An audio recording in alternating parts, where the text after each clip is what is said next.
Hello, everyone, and welcome. Welcome to Pink Lady Presents, a program filled with phenomenal people who really are living lives well lived. I want to reintroduce to our audience because sometimes people will tune into one show, maybe they'll see another couple of shows, and then all of a sudden they miss a show. Well, I don't want you to ever miss this particular person that we have today. And Esther, why would that be? Well, because she is a woman who has a book, and it's called Hiding in a Cave of Trunks. I mean, if that wasn't enough to say, what is that about? Well, she is all about survival. And Ester Shifren is our guest today. Hello. And I say re-guest because you were our guest about a year ago. Wow. And a lot of our audience, as I said, are not acquainted with you. So Esther is an author, a pianist, a speaker, a motivational lady who tells the world about survival and what she did. And when we met in 2011, she was playing piano for our veterans and our active duty military, and they loved her, and the relationship continued, and here we are 8 years later, right? Yeah. And we're still friends, so we haven't alienated each other yet. Anyway, I want to thank you on behalf of all of the folks. It's such a pleasure. You never lose a music friend. No, you that's don't. true. It's true. You know. Well, you began 5 years old in a very dramatic way. World War II, 5 years old, with her family, when the Allies interned you. No, the Japanese Allies, the occupied Japanese. Shanghai. And Right, so tell us about that. So the Japanese, during the Japanese occupation of Asia and China during World War II, they interned all the Allies, which included the British and the Americans and the Belgians. And we were all in a POW camp. In Shanghai. Right. And we were not the refugees. The refugees came from Europe and had, they survived because they were allowed to come to Shanghai, which had no visa requirement. I see. But we had been in Shanghai already 100 years. Wow. And we were British, so we were the enemies. Oh my goodness. And so they interned us all for the next 3 years until the war ended. Now, your mother was in a survival mood naturally because she had the children and Right, the dad. right. She did musicals. Yes. And you accompanied her on the piano? Not in that camp, Okay. but later. All the shows that she did when we lived in Israel and even in Hong Kong when I used to play, accompanied my uncle when I was 11 years old, and I had not had any music lessons yet. But when I was 5 years old, I could play anything that I heard by ear, and I had no piano lessons. In the camp, which was initially a school, there was a piano. And so my mother was able to put on these shows, and anyone who could do anything on stage or wanted to could go on. And these musicals were attended by the Japanese officials in charge. Oh, really? They came in full uniform, and then they showed off their prisoners to other camps. They would bring the officers from the other camps. The shows ran for 3 nights because the rooms were not big enough to hold everyone. And then now 3 years, and then you went to... Then we stayed in Shanghai after the war for the next 3 years because my father thought it would all be okay again. But then when the communists started coming in, he said, it's no good, we got to go. And we had nothing. They had taken everything from us during the war anyway. So we went to Hong Kong, and my father had a wonderful business which was import, export, and warehouses, which housed the stuff that came in and out. But during the Korean War, there was an embargo in China, in Hong Kong. Oh my goodness. Okay. And that meant that nothing could move in or out. And so the rental for these huge warehouses was so exorbitant that my father lost everything again. Oh, no. And my mother's philosophy was, we can't live through this again, let's go to Israel. My father's mother's beautiful blackwood furniture and everything that had been housed in this warehouse. My father just said to the Chinese, just take it, to the owner, just take it.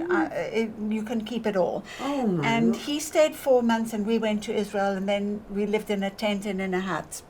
And also in Israel, you No. were in the army for 2 years. Yes, but the music story that really I know, the Romanian, I love this.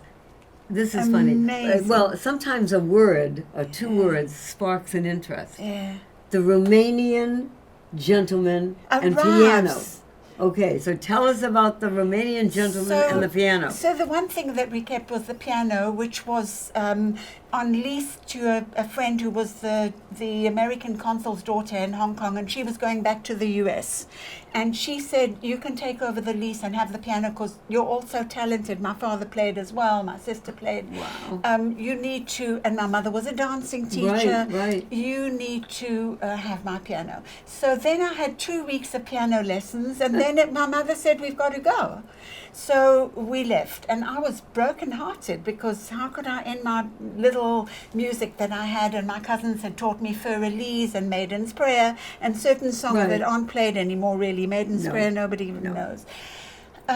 So there I was. The piano, thank God, arrived late because there was a huge downpour in Israel in 1951. Everyone knows about that. Everything was flooded. And well, where does this man come in And the now? piano came, and I was playing the piano. Okay. And playing, and that's all we had, the piano Right. and a few things. And I'm playing what I knew by ear and also what my cousins had taught me. And all of a sudden there's a knock on the door, and there's this man standing in a long black coat, tall, thin man, with a black hat and a black bag. And he opens the bag and he pulls out a scroll and he says, I'm a singer from Romania, and I have a concert and I need an accompanist, and I don't have an accompanist, and I heard you playing the piano, or somebody playing the piano. Right. So I said it was me. I was 14. And he said, oh, but it's okay. I said, I haven't had any lessons. I can't accompany you. He said, no problem, no problem. So my mother, because he was a Jewish man, she thought it's safe and it's Israel. She let me go with him miles. I mean, we had to Wow. walk to the main road and catch a bus and get into Haifa, which was the main city. Oh my God. To the Abilea family, who had a music store under their apartment where they taught music upstairs. And he spoke to them in German, and I didn't understand a single word, and blah, blah, blah, blah, blah, blah. Right. And 1 minute later, they said, okay, and I knew a little bit of Hebrew by this time, and he said, sit down and play. So I sat down and I played something for them, and they said, okay, fine, we'll teach you. So I said, no, we can't afford music lessons. Right. She said, no problem, you have a stipendia, which is scholarship. Right? Wow. Scholarship. Okay, so come next Tuesday. I'll never forget it was Tuesday. Come next Tuesday and we'll teach you. Fine. So the man disappeared. We never ever saw him So again. much for the Romanian man with the hat and the suitcase there. He wasn't Romanian anywhere. Oh. He wasn't Romanian anywhere. I love it. He Oh, just disappeared. Now- That's an angel. Actually, Right. from now on, you have to append the story. The prophet from Romania. Yeah, or He came, he something did there. his introduction, and he Amazing, left. Beautiful story. Right. And then I had this scholarship for 4 years I until love it. I left. I got Now, married. where then you went to Israel? No, then I'm I sorry, was. I'm sorry. Then I Okay. married. No, but then you went to. I was She in got the married. army. But in South Africa, you got married. I got married in Israel In because Israel. my ex was a volunteer during the Sinai campaign. Okay, And I met him. I knew all the South Africans because I spoke English. so he was Okay. South African. yes. I Okay. get it now. So- I know. So that. Right. we're Okay, Shanghai worked- to Hong Kong to Israel. Right. Israel to South And because Africa. I spoke now. English, Okay. they Yeah. put me into the town major's office, which is a major office which liaises for people in different, all the army people liaise with families through our office. Okay. But I was in the entertainment course. So right next door was this huge hall, and they said, well, you got to sing with the band. So I said, okay. And it was something. I mean, you have Yes. a hall full of soldiers and sailors I love it. screaming and shouting and big band playing. And that's where you met him. I want to know where you In met the your office. husband. He came to the office I was Okay, in, and okay. he was speaking English, and he didn't understand Hebrew. And I said, are you South African? And he said, yes, are you Esther? He had heard about me from the other Oh. South African. Mm-hmm. And that's how I met him. And And then you married married where? in Israel, Israel. in In Haifa. Israel. And then you went to Cape Town? Or No, Johannesburg? I went actually to a very small town where apartheid started, in Klerksdorp it's called. Okay. It was in the Western Transvaal, and that was the hub of the Afrikaners and the development of apartheid. And from the get-go I said, you can't do this, what are you doing? I had come from a total melting pot. Right. China and then Israel, every color, every hue, every type, Right. beautiful mixture. But not in Africa at that time. Not allowed to even be friends with the people who worked in your home, in your house. Oh, really? Nobody knew their last name. I was the only person because they looked after me. The people, my staff, Wow. looked after me. They were my family. Because all day I was left alone in the house, pregnant, and... Now, you have how many children? 4. 4. Are they all in the United States now? 3 are here, and 1 is trying to come here, but the rules forbid family reunion. It makes it very hard to bring anyone here. Wow, I didn't realize that. Yeah. And where is that 4th child? He's in Johannesburg now. In Johannesburg. And grandchildren, how many do you have? I have 7 grandchildren and 1 great-grandchild. Well, let's get to hiding in a cave cave of of trunks. First of all, I know it's about your past and you're being interned with the family and stuff. How did you come about with a name like Hiding in a Cave of Trunks? Well, you know, when we were in the camp, the bombs were falling around us, and my mother put our trunks of clothes. What we were allowed to take a couple of trunks in, and we lived up the road from where the camp was. So we had it all wheeled by Chinese to the camp, and we had about 4 or 5 of those trunks of stuff. And she put them side by side and trunks on top, and then she said, "Come on, we're hiding. I've made a cave of trunks," because she didn't want us to be scared. I see. So she got us into underneath that, so that if anything fell from the ceiling or wherever, we would be protected by the trunks on top. I don't know if that was such a protection, because I mean, if a trunk slipped, Well, in the pecking order, Yes. you were 5. What were your siblings? I had a brother and a sister. I was the middle. You were in the middle. Yes, right, And then you were there 3 years, we know that. right. And what in particular do you think people would get from your book? Survival? They would find out about how multi-ethnic groups live and survive together, and how how we had such a rich background because of that. Everything was there. China was full of, Shanghai was particularly cosmopolitan. It was the Paris of the East. Now, you said 100 years your family was there. Yeah. Where did they come from 100 years from that? Well, they were 1842-ish, after the Opium Wars. My great-grandfather, great-great actually, Right. was a ship's captain, and he was shipping goods from India to China and back again. They had lived in India for hundreds of years because Oh, they my goodness. started off in Spain, one Okay, side, right. the other side started in the Middle East. Oh, And wow, I that's recently met interesting. someone at a movie given by CSUN called Shalom Bollywood. And that woman, at the end of saying, "I just came from Bombay in Right. 2006 to live here, and my name is Benjamin," I said, "Oh my God, Benjamin, I'm a Benjamin." And we got talking, and she said, "I look just like her cousin, Oh, my goodness. and she has the Soons in her family tree, Right. and we do too." So we're going to start talking about that. Okay, That's so wild. your great-grandfather. Great went to Shanghai as a ship's captain. And they- he was shipping back and forth And, to and then they Xinjiang started to live there, and that's where after the the 100 Opium years. Wars, Wow. right? Wow. They were probably shipping opium as well as cotton and spices and, all the things, whatever they shipped Right. back and forth, and the Have you trade been was back good. to Shanghai at all? No, I went back to Hong Kong. Okay. I'm almost afraid a bit to go back to Shanghai. It I will was never just be the wondering, Shanghai right. that I lived in. As an adult, yeah. I mean, Yeah. So what are you doing now? Because I know you're doing a lot. I know you're doing book, I'm a opportunities. journalist. I write for LA Splash magazine, reviews of theatre and events. Okay. And I also am playing gigs Yes. wherever I can. Which we're going to hear in a few minutes. Her love of Right. playing. And also I go to a dancing class regularly. It's international dancing. Oh, I what is danced my whole international life. dancing? It's all kinds, Greek and Israeli and Oh, every wow, I kind. like that. At the One Generation Center for Seniors. Mm-hmm. And I'm kind of a leader almost, because I'm in the front row. I'm a dancer. They don't even know my dance history. I've never told them that I used to. At age 14, my mother started a dance school in Israel, and we had ballroom dancing classes, and I was teaching ballroom dancing till I went to the army. Oh, my. I was a young girl, and everyone Right. was standing on my feet and my toes. They had to learn to waltz That's because right. that was the dance of the time when you were getting Yes, married. yes. So every would-be groom was coming to learn the waltz. And I love that. And I'm curious. You said that you were in the Israeli army for 2 years. yes. I thought, see, and I'm wrong, incorrect. I thought that you had to be a sabra, a person born in Israel, in order to be in the army for 2 years. But that's not No, true. actually, Okay, so I you're learned right. something. There is something here that you've just said that we didn't know at the time. Right. And that was that because we were British subjects, Right. we didn't have to go.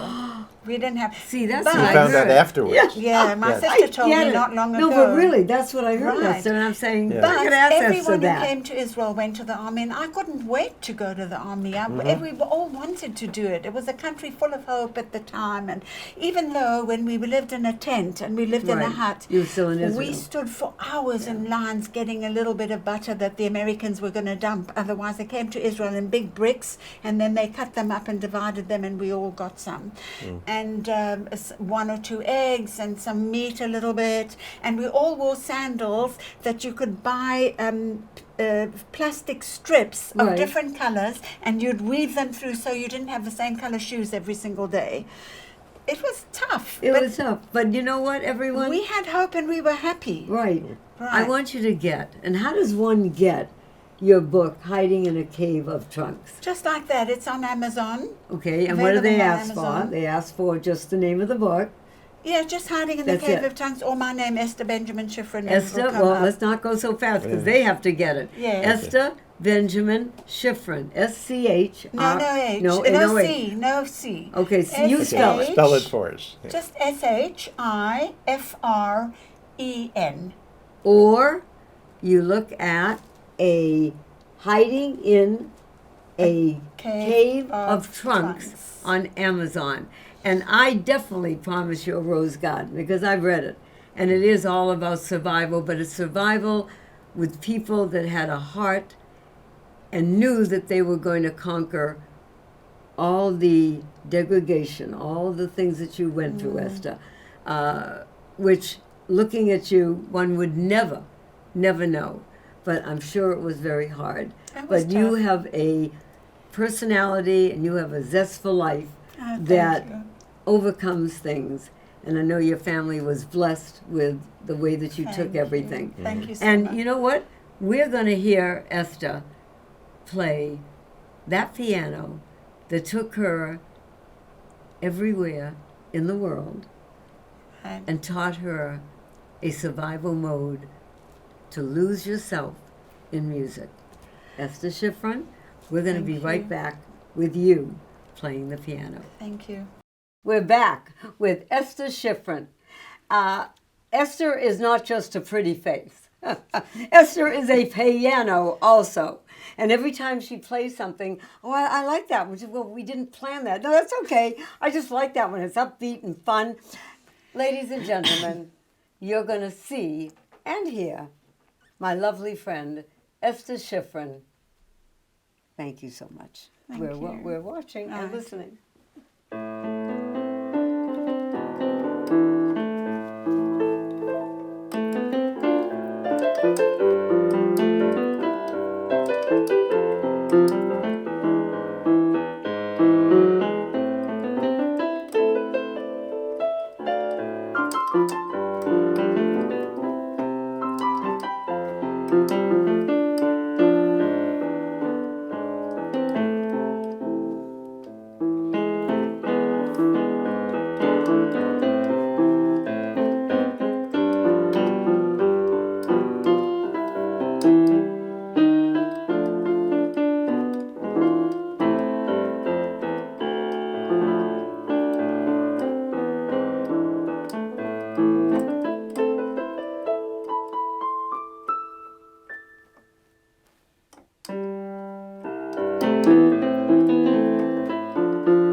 love it. More.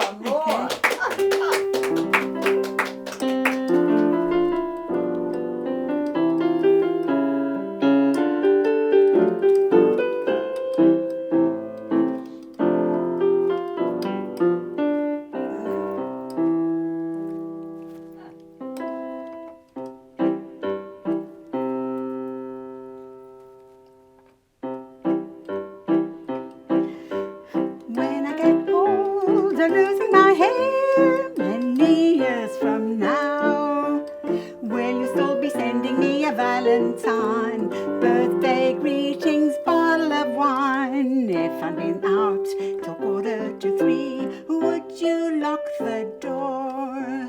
Will you still need me? Will you still feed me when I'm 64? Oh my goodness. First of all, everyone, I have to tell you, Esther here is a child. When I say that, I'm talking about age-wise. I'll be 87 next month. And my darling friend here is only I'm 81. 81 Still. years young. And really, Esther, you are a delightful lady. Personality.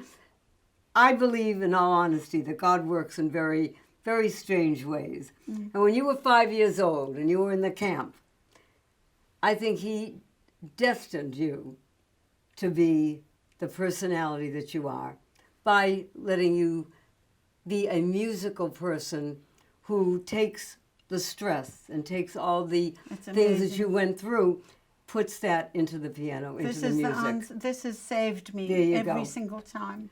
Ladies and gentlemen, thank you for watching Pink Lady Presents.